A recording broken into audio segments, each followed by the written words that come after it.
The golf industry thrives on selling you solutions to problems you don't actually have. Did you know that golf companies release new drivers every year claiming 10 to 15 more yards? Yet the average driving distance on the PGA Tour has only increased by roughly 40 yards since 1980? Or that many amateurs could benefit from simplifying their set, sometimes even a half set during practice.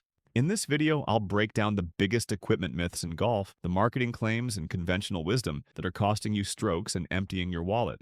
These aren't just minor misconceptions, they're the fundamental falsehoods that keep you frustrated on the course while golf companies count their profits. And the most shocking part? Some of these myths are actively promoted by the very instructors and club fitters who are supposed to be helping you improve. Myth number 1. You need the latest driver technology. Every year, major manufacturers release new drivers with bold claims about distance gains. TaylorMade, Callaway, Titleist, and others suggest their latest technology will add 10 to 15 yards to your drives. The reality? For most golfers, a driver from 5 to 7 years ago performs nearly identically to the latest models. Independent testing by MyGolfSpy and other organizations has consistently shown that year-over-year distance gains for new drivers average just a few yards at most in like-for-like tests, not the 10-plus yards claimed in marketing materials. The USGA's distance report shows that despite constant innovation, the average driving distance on the PGA Tour increased by about 40 yards over the past 4 decades, much of that due to player fitness, not equipment. What's really happening is that manufacturers have essentially maxed out what's possible under current USGA regulations. Since 1998, the USGA and RNA have limited spring-like effect, approximately 0.83 COR. Today it's tested via CT, 257 microseconds. Modern conforming drivers sit near that ceiling. The truth is that proper fitting of an older driver will likely outperform an ill-fitted newer model. If you're playing a driver from the last 5 to 7 years that you hit reasonably well, save your money. The $550 you'd spend on a new driver would be better invested in lessons or a professional fitting of your current equipment. Myth number 2. More expensive balls perform better for everyone. Golf ball companies have convinced average golfers that they need to play the same $50 per dozen balls as tour professionals. Titleist Pro V1, TaylorMade TP5, and Callaway ChromeSoft dominate the premium market with promises of better performance for all golfers. The reality? For players with swing speeds under 95 miles per hour, which includes most recreational golfers, premium tour-level balls often don't provide the benefits that justify their cost. Tour urethane balls, often mid to high compression, are designed for the elite players' faster swing speeds and spin profiles. Independent testing has shown that golfers with moderate swing speeds, 85 to 95 miles per hour, typically get more distance from mid-compression balls like the Titleist Tour Soft or Bridgestone E6. Which cost $15 to $20 less per dozen.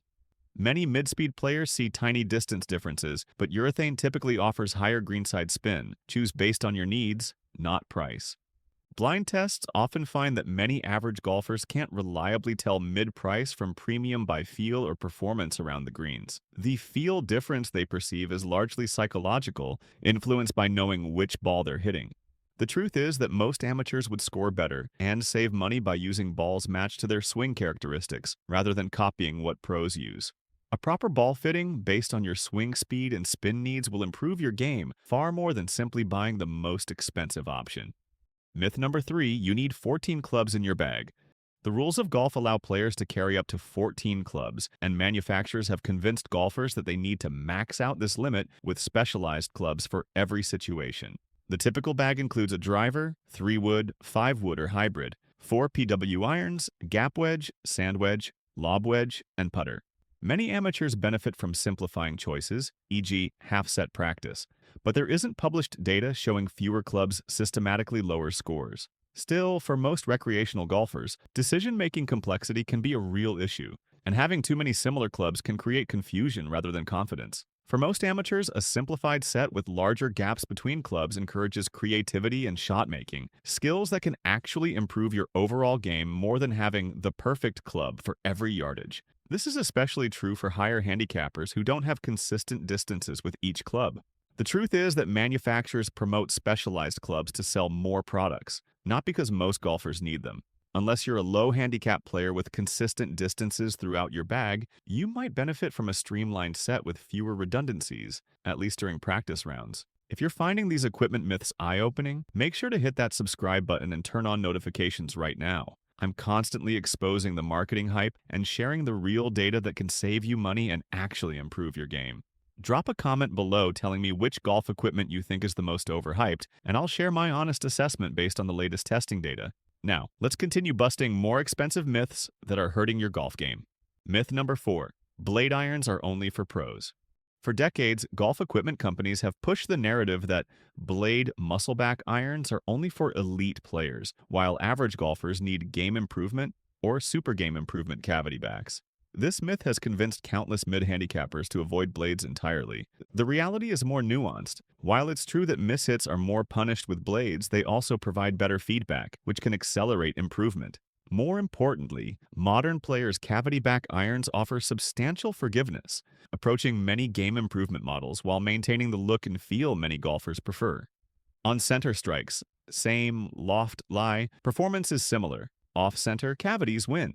Many 10 to 15 handicaps prefer players' cavity back irons for a balance of feedback and forgiveness.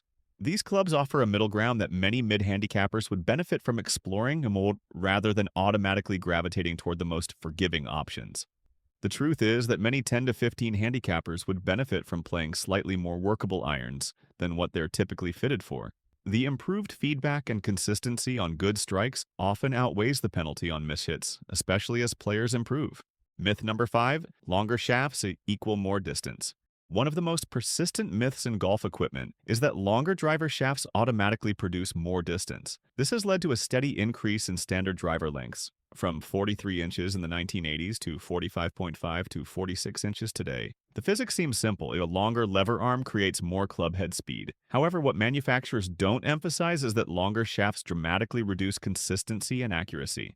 Most tour players game approximately 44.75 to 45.25-inch drivers, often shorter than retail, approximately 45.5 to 46-inch drivers. Because the control gains outweigh any tiny speed bump from extra length, it's worth noting that elite events now cap driver length at 46 inches, model local rule G10. Bryson DeChambeau experimented with a 48-inch driver but abandoned it because the accuracy trade-off wasn't worth the minimal distance gain. The truth is that most amateurs would benefit from shorter, not longer, driver shafts. A 44.5-inch driver that you can hit consistently will produce more actual distance on the course than a 46-inch driver that you struggle to control. The yards gained from finding more fairways far outweigh the theoretical distance from a longer shaft.